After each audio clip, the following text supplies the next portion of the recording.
So far, there's no clear winner for the U.S. election. President Donald Trump, however, has claimed victory, while Democrat Joe Biden is urging to wait for the final result. For the latest update on the most watched presidential election in recent history, we turn to our contributor, VOA Thai correspondent Noparat Thai Chalermongkol, joining us from Washington, D.C.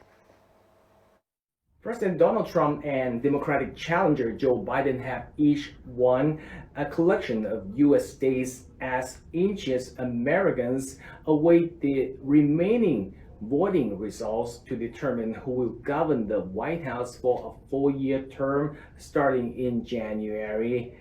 As ballot counting is continuing across the country, we have learned that President Trump's unofficial victories include Ohio and Texas, as well as Kentucky, where Republican Senate Majority Leader Mitch McConnell also won re-election, while former Vice President Biden's victories include California, Illinois, Virginia, and his home state of Delaware.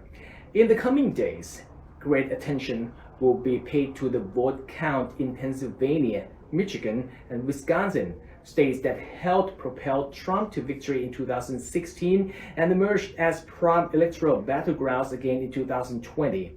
Pennsylvania is one of several states expected to need extra time to count a deluge of absentee ballots cast by Americans who prefer not to vote in person during the coronavirus pandemic.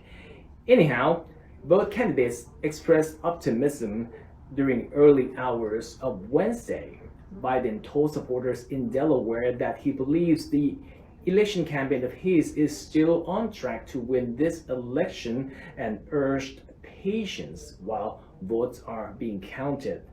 Trump spoke at the White House a few hours later and went further to say he felt he has already won.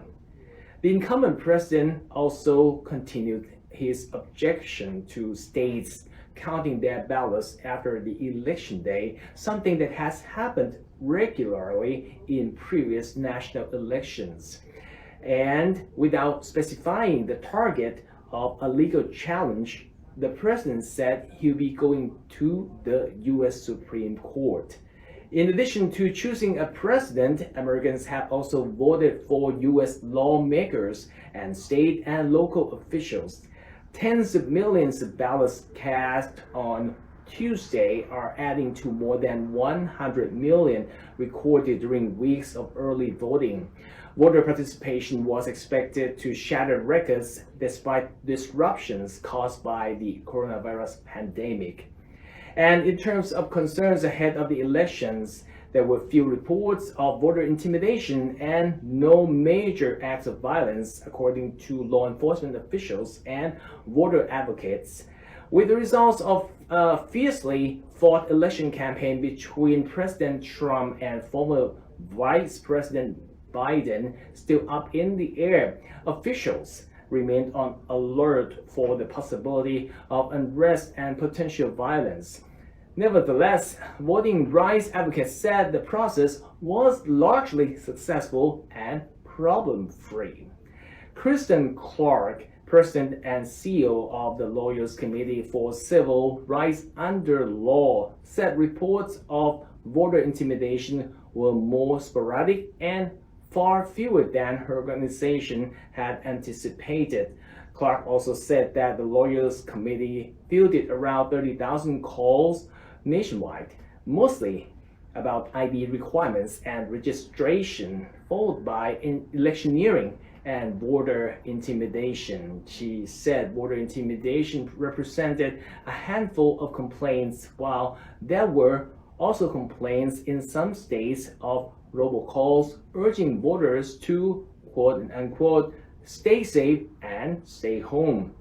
News reports also suggested that voters' turnout was relatively low in large part because most voters, or more than 101 million, had already voted early or by mail. And in the run-up of the election day, there was great anxiety about right-wing militia groups or others planning to be present around polling places to provoke violence. As a result, businesses around the country have boarded up their windows while the White House erected a new unscalable fence around its grounds. So far, no such events took place. But with uncertainty hanging over the election results, the Lawyers Committee cautioned that the relatively smooth voting process may turn out to be, quote unquote, the calm before the storm. So, there are many things we are to keep a close eye on how this year's presidential election will end. คุณชมพันษา Thank you very much, Kun Noparat.